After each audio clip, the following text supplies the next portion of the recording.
Hello दोस्तों, yes CC classes bye Keshav sir में आप चैनल में आपका स्वागत है। आज हम लोग मैथमेटिक्स की न्यू आधार जिस पे तैयार किया जाता है दैट इज़ नंबर सिस्टम पे बात करेंगे, ठीक है ना। नंबर सिस्टम जिसको हम लोग क्या कहते हैं, संख्या पद्धति। आप चाहे जितनी भी क्लास में पढ़ाई करें, जब तक आपको नंबर सिस्टम नहीं क्लियर होगा तब तक सारी मैथ्स पढ़ना बेकार है आपके लिए। इसलिए हम लोग नंबर सिस्टम पे बात करेंगे और इसको अच्छे से पढ़ेंगे, ठीक है ना। चलिए, नंबर सिस्टम में सबसे पहला क्या होता है बोलिए, प्राकृतिक या प्राकृत संख्याएं। इसका नाम बदल के भी दिया जाता है प्राकृतिक या प्राकृत संख्याएं। दोस्तों, इसको हम लोग नेचुरल नंबर भी कहते हैं। क्या कहते हैं? नेचुरल नंबर भी बोलते हैं। आइए इसकी डेफिनेशन देखते हैं। ऐसी संख्याएं जिनका प्रयोग हम वस्तुओं को गिनने के लिए करते हैं, प्राकृतिक या प्राकृत संख्याएं कहलाती हैं। इसे किससे प्रदर्शित करते हैं? कैपिटल यन से। इसे कैपिटल यन से प्रदर्शित करते हैं। We are denoted by the letter capital N. Capital N is equal to 1 2 3 4 5 dot dot dot. ये मैंने कर्ली ब्रैकेट लगाया हुआ है, मझला कोष्ठक जिसको हम लोग कहते हैं, ठीक ना। यह क्या प्रदर्शित करता है? यह सभी प्राकृतिक संख्याओं के समुच्चय को, सेट को, ठीक ना, प्रदर्शित करता है। समुच्चय हम आपको पढ़ाएंगे, लेकिन अभी आप जानिए कि किसी वस्तु को गिनने के लिए हम कहाँ से प्रयोग करते हैं संख्याओं का? 1 से। 1 2 3 4 5 6 dot dot dot, that is infinite, अनंत तक ये संख्याएं चली जाती हैं। तो मित्रों, अगर मैं बात करूं कि सबसे छोटी प्राकृतिक संख्या क्या होती है? 1 होती है, ठीक ना। और सबसे बड़ी प्राकृतिक संख्या की बात की जाए तो हम लोग उसको डिफाइन नहीं कर सकते हैं, ठीक है ना। वो नॉट डिफाइन है। उसको डिफाइन करने ना करने का मतलब ये है कि वो नॉट डिफाइन है पहले से ही, ठीक है ना। सबसे छोटी प्राकृतिक संख्या क्या होती है? 1 होती है, ठीक है ना। अगर आपसे एग्ज़ाम में ये कहे कि लगातार किन्हीं 5 प्राकृतिक संख्याओं का नाम बताइए तो आप क्या कहेंगे? 1 2 3 4 5, 1 2 3 4 5। ओके। अब नेक्स्ट हम लोग पढ़ेंगे पूर्ण संख्याएं। पूर्ण संख्याएं जिसको क्या कहेंगे? Whole number. Whole number, whole means क्या होता है? कंप्लीट। दोस्तों, ज़रा बताओ कि नेचुरल नंबर का जो सेट है उसमें ऐसा कोई नंबर है जो आपकी जानकारी में यहाँ पे दिखाई नहीं दे रहा है? बताइए। देखिए, स्पेलिंग क्या है होल नंबर की? WHOLE। यहाँ आपको दिख रहा होगा, ठीक है ना। तो यहाँ से एक नंबर ऐसा है जिसको क्या कहते हैं हम लोग? शून्य कहते हैं। बोलिए, जिसको क्या कहेंगे? शून्य कहेंगे। तो होल नंबर जो होता है, पूर्ण संख्याएं जो होती हैं, शून्य के साथ स्टार्ट होती हैं। सबसे छोटा होल नंबर क्या होगा? शून्य होगा, ठीक ना। तो आइए डेफिनेशंस देखते हैं हम लोग इसकी। क्या कहेंगे कि शून्य सहित सभी प्राकृतिक संख्याएं पूर्ण संख्याएं कहलाती हैं।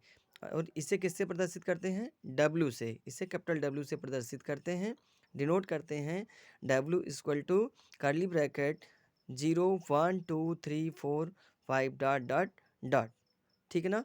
तो सबसे छोटी पूर्ण संख्या क्या हो जाएगी? शून्य हो जाएगी, ठीक है ना। ये अक्सर एग्जाम में पूछ लिया जाता है।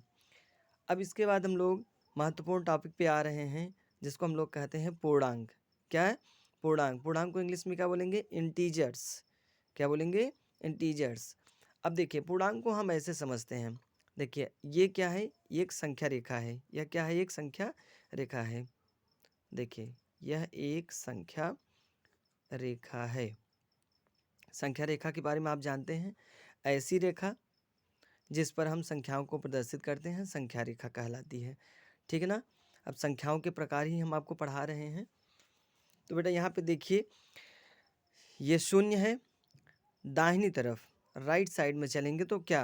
1 2 3 4 5, ये सब धनात्मक पूर्णांक हैं। क्या हैं? धनात्मक पूर्णांक। और शून्य के बाईं ओर चलेंगे तो -1 -2 -3 -4 -5, ये सब क्या हो जाएंगे? बोलिए, ये सब ऋणात्मक पूर्णांक हो जाएंगे। इसलिए मैंने लिखा है यहाँ से, देखिए कि ये क्या है? 1 2 3 4 5, ये सब क्या है? धन पूर्णांक, जिसको हम I प्लस और Z प्लस से डिनोट करते हैं, ठीक है ना। बुक्स में आपको अलग अलग मिलेगा ये सिंबल, जिसको कहीं I प्लस या Z प्लस से दिखाया होता है। और शून्य के बाईं ओर लेफ्ट साइड में -1 -2 -3 -4 -5 dot dot dot dot dot dot का मतलब ये बहुत सारी संख्याएं, यहाँ पे इसके बाद बहुत सारी संख्याएं हैं, ठीक है ना। इस नंबर लाइन पर बहुत सारी संख्याएं हैं और इसको हम लोग ऋण पूर्णांक को किससे दिखाते हैं, आई माइनस और जेड माइनस, या तो आई माइनस से दिखाएंगे या तो फिर जेड माइनस से दिखाएंगे। आइए दोस्तों हम लोग बात करते हैं, इसमें एक पूर्णांक ऐसा रहा है, अभी इसमें एक पूर्णांक ऐसा रहा बीच में जिसको हम लोग शून्य कहते हैं। शून्य को शून्य पूर्णांक के नाम से जाना जाता है। देखो धनात्मक पूर्णांक तो अलग हो गए, ऋण पूर्णांक भी अलग हो गए। तो एक बार शून्य पूर्णांक ने धनात्मक पूर्णांक से पूछा कि भाई बताओ क्या मैं तुम्हारी परिवार में आ सकता हूँ। धनात्मक पूर्णांक ने तुरंत मना किया, खबरदार हमारी परिवार में तुमको आने की ज़रूरत नहीं है, क्योंकि हमारे परिवार में केवल धनी लोग रहते हैं, ठीक है ना। तो ये बेचारा अकेले बैठ के रोने लगा। फिर ये ऋणात्मक पूर्णांक की तरफ गया, कहा भाई साहब आप हमको अपने फैमिली में शामिल कर लो। ये बड़ी ज़ोर से गरजने लगा, कहा भाई साहब हम लोग तो ऋणी हैं, गरीब हैं, माइनस में हैं, हम तुमको अपनी फैमिली में कैसे ले सकते हैं, इसलिए तुमको हम अपनी फैमिली में नहीं लेंगे। तो ये शून्य पूर्णांक अकेले बैठ कर के रो रहा है और ये खुद को कहने लगा कि जब मुझको धन पूर्णांक भी नहीं स्वीकार कर रहा है, ऋण पूर्णांक भी नहीं स्वीकार कर रहा है, तो मेरा नाम एक अकेले स्वरूप में रख दिया जाए। अब मैं शून्य हूँ तो मेरा नाम शून्य पूर्णांक ही हो जाएगा। अब मैं शून्य पूर्णांक के नाम से जाना जाऊँगा। तो शून्य बताओ, ना तो धन पूर्णांक होगा और ना ही ऋण पूर्णांक होगा, ठीक है ना। इसको हम लोग देखते हैं।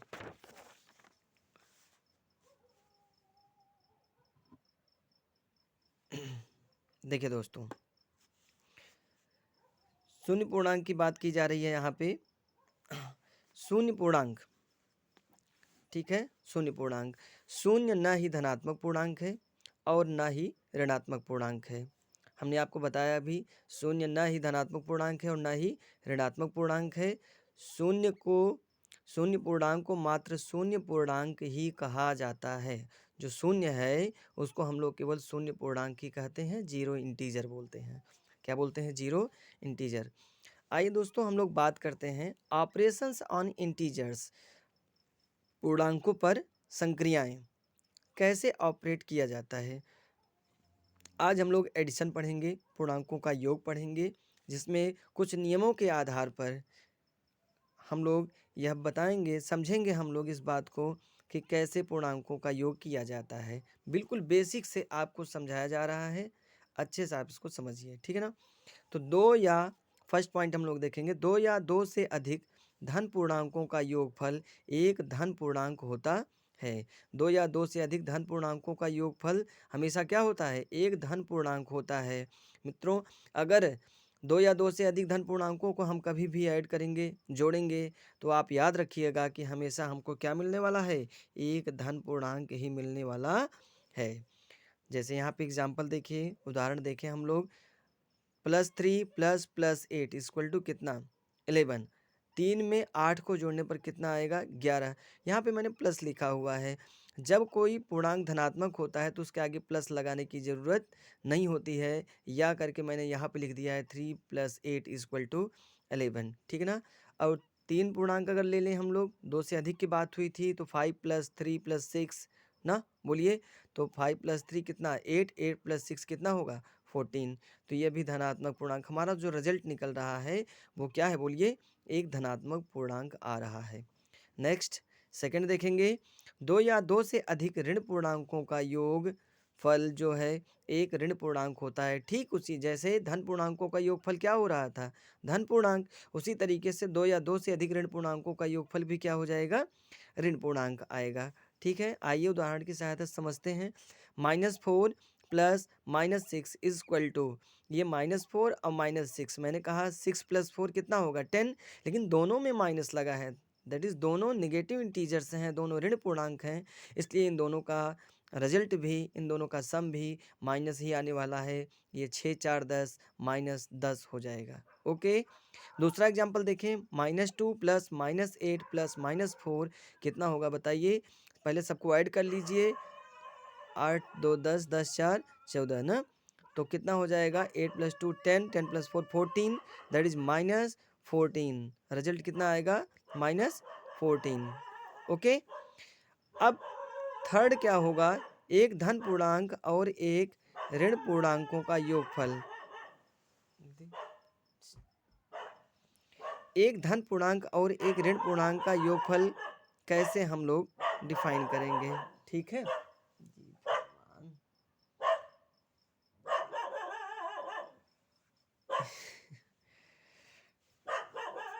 चलिए दोस्तों, कोई बात नहीं है, गांव में वीडियोस बनाने पर ऐसी घटनाएं, दैनिक घटनाएं होती रहती हैं, इन लोगों को भी सहन करना पड़ता है। चलिए ठीक है, आवाज ना करो भाई, चलो चलो निकलो। चलो जाओ जाओ भाई, जाओ जाओ, तुम भी अध्ययन करो, हम लोगों को पढ़ने दो थोड़ा सा। एक धन पूर्णांक और एक ऋण पूर्णांक का योगफल। दोस्तों अब हम देखेंगे, अगर एक पूर्णांक धन हो और दूसरा क्या हो, ऋण हो, तब उनका योग हम लोग कैसे करते हैं, ठीक है ना। तो 7 एग्जाम्पल की हेल्प से देखें हम लोग कि 7 + -5, एक धनात्मक पूर्णांक में ऋणात्मक पूर्णांक को जोड़ा जा रहा है। तो बेटा हम जानते हैं प्लस माइनस क्या होता है, माइनस, प्लस माइनस माइनस होता है। तो 7 - 5 = कितना हो गया 2। यहाँ पे एक बात गौर करें हम, क्या यहाँ से 7 में से 5 को हम घटा रहे हैं ना, 7 में से 5 को माइनस कर रहे हैं, तो जिसमें से माइनस किया जाए दैट इज 7। ये जो 7 है ना, ये देखिए, ये जो 7 है ये क्या है, ये पॉजिटिव है, ठीक है ना, और बड़ा नंबर है। तो जब भी ये बड़ा नंबर होगा, बड़े नंबर का ही साइन हमेशा यहाँ पे आएगा। ये पॉजिटिव में से माइनस कर रहे हैं, इसलिए रिजल्ट भी क्या आ रहा है, पॉजिटिव आ रहा है हमारा, ठीक है ना। अभी यहाँ पे देखेंगे सेम उसी तरीके से दूसरा एग्जांपल देखें, 12 + -8 = कितना होगा, बोलिए। 12 प्लस माइनस क्या होता है, माइनस, मैंने अभी बताया था -8, 12 - 8 कितना आएगा 4, प्लस ये पॉजिटिव आया, रिजल्ट कैसा आया, पॉजिटिव आया। क्यों, क्योंकि 12 क्या था, पॉजिटिव, बड़ा नंबर जो है कैसा है, पॉजिटिव है, जिसमें से माइनस करेंगे।